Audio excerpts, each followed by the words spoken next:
So here we have the final, a better close-up, camera cutout. Whoopsies. But here we have a side view, so we can sort of see the different puckering that's going on here.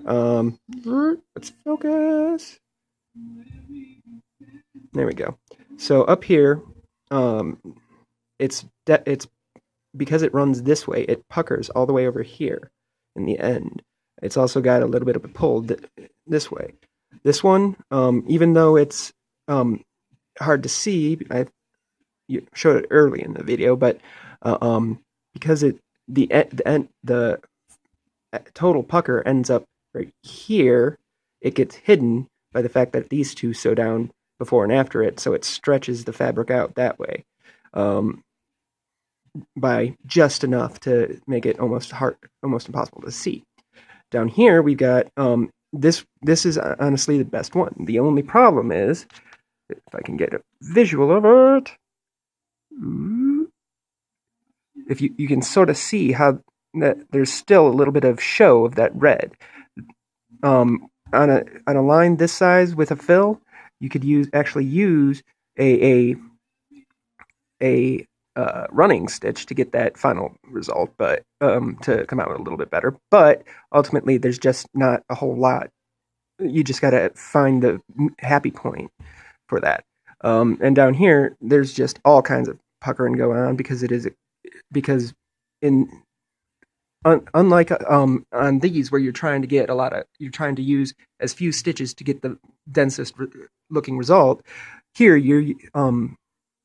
the more important thing that the underlay is doing here is to at least to loft it a little bit, but anchor it to the fabric so that you don't so that the top stitch, where it's just repetitive push pull back and forth motions, is going to cause lots of puckering and registration and pull that's going to just bunch the fabric up.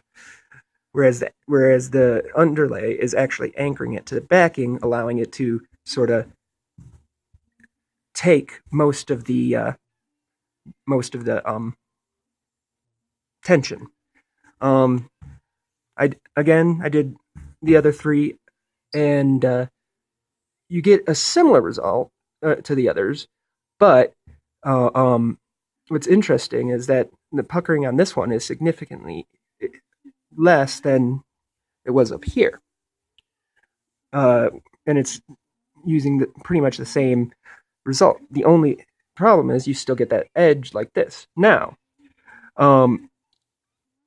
those edges and those instances where you get stuff like this on all the fabrics, that's not always a bad thing, because when you're actually creating the files to begin with for other stuff, say you wanted to outline the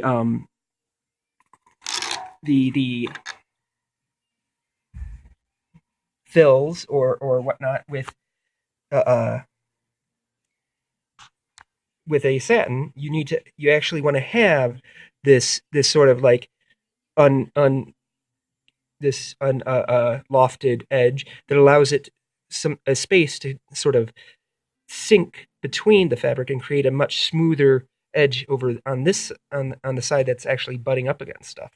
Same thing here, here, and here. Ultimately, all of these are important in different locations of a file. But when you're talking about the raw edges of a file of satin or a fill stitch, it's really important that you have the proper underlay and the proper buildup underneath everything, both for anchoring purposes and for satin or anchoring and lofting purposes. But what I'm hoping that this illustrates is that not all files can run the same on all materials. It bugs me to no end when people just say, "Oh, just give me the DST," and it's like, nope, that don't work.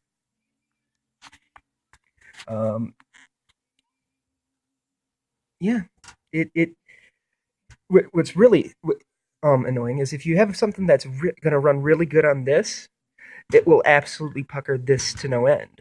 If you have something that's going to run really, really nice on this, it's smooth, it's flat, it's got just the right amount of anchoring, but not too much. It's gonna look awful on this and this. So yeah, fun, good to know.